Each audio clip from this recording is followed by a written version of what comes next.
ये हमारे पास एक डायग्राम बना है और हमको प्रूव करना है यहाँ पे कि M bisect A B. M point जो है वो दैट मीन्स कि ये वाला पॉइंट ए बी लाइन को दो इक्वल पार्ट में डिवाइड करता है and angle A P B, angle A P B means कि ये कंप्लीट एंगल कितना है 90 डिग्री है। ठीक है, अब एक चीज देखो कि यहाँ पे अगर हम लोग बात करें कि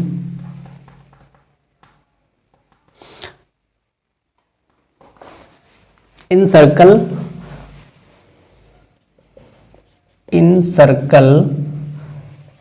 विद सेंटर O। ठीक है, जो सर्कल का O सेंटर है, इस वाले सर्कल से अगर हम लोग देखें तो AM and PM are tangents.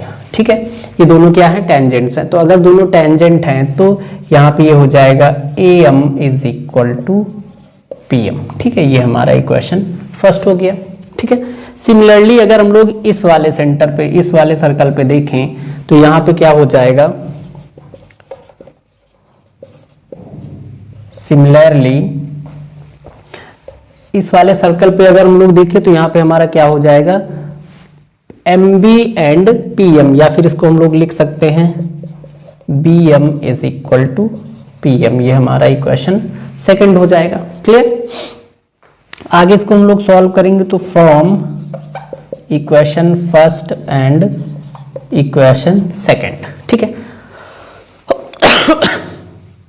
अब अगर दोनों इक्वेशन को हम लोग देखें तो दोनों का राइट हैंड साइड इक्वल है तो इसका लेफ्ट हैंड साइड भी इक्वल हो जाएगा। AM is equal to BM। ठीक है,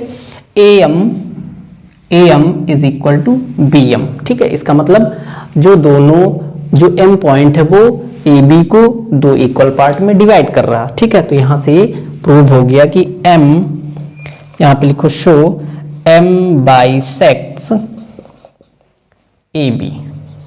ठीक है, हेंस प्रूव्ड। ये हो गया हमारा फर्स्ट पार्ट इस क्वेश्चन का। क्लियर? अब आते हैं हम लोग सेकेंड पार्ट पे। सेकेंड पार्ट में हमको ये बताना है कि भाई एंगल APB हमारा कितना है? 90 डिग्री है। क्लियर? अब अच्छा एक चीज ये बताओ कि इन ट्रायंगल AMP की अगर बात करें, ठीक है, इन ट्रायंगल AMP में अगर हम लोग बात करें तो हमारा जो एंगल हो जाएगा PAM, angle PAM is equal to angle MPA, angle MPA। Clear? क्यों? क्योंकि यहाँ पे ये एंगल और ये एंगल इक्वल है, इसलिए इसके सामने बनने वाले साइड भी इक्वल होंगे। क्लियर?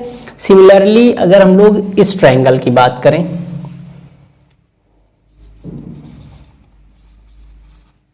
सिमिलरली ट्रायंगल BMP की बात करें तो यहां पे हमारा क्या हो जाएगा? Angle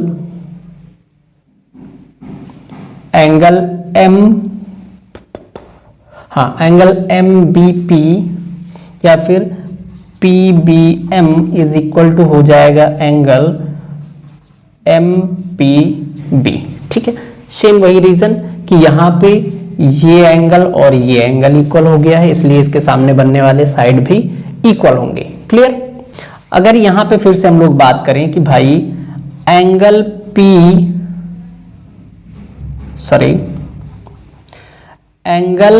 APB is equal to क्या हो जाएगा? यहाँ पे एंगल APM या फिर APM या फिर APM कर लेते हैं।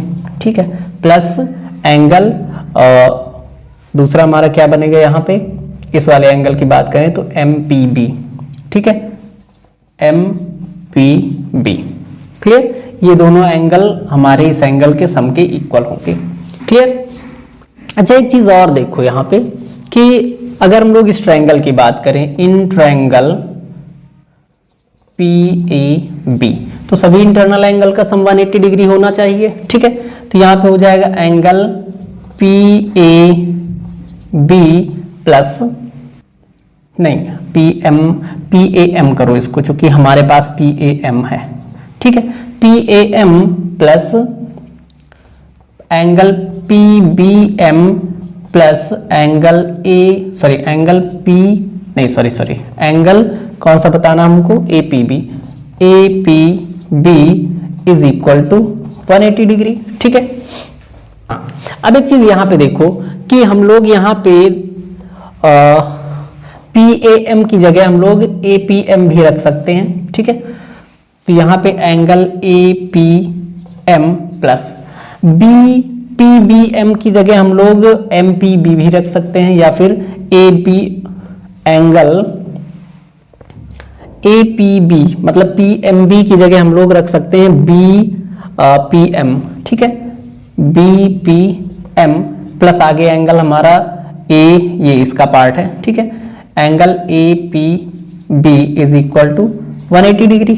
क्लियर। अब यहां से हम लोग angle APM plus angle BPM is equal to 180 minus angle APB कर सकते हैं, मतलब एंगल APB को हम दूसरी तरफ लेके चले जाएंगे। ठीक है, अब यहाँ पे हमको करना क्या है कि APM प्लस BPM की जगह 180 माइनस एंगल APB पुट कर लेना है। ठीक है, तो यहाँ पे हो जाएगा angle APB is equal to, इस पूरे की जगह हम लोग क्या पुट करेंगे, 180 माइनस एंगल APB। ठीक है, एंगल APB को इस तरफ लेके आएंगे तो ये हो जाएगा angle APB plus angle APB is equal to 180 degree. ठीक है, ये हो जाएगा twice of angle APB is equal to 180 degree. तो यहां से angle APB is equal to हो जाएगा 180/2। ठीक है, आगे सॉल्व करेंगे तो angle APB is equal to आ जाएगा 90 डिग्री। ये हमको प्रूव करना था, हेंस प्रूव्ड। क्लियर। तो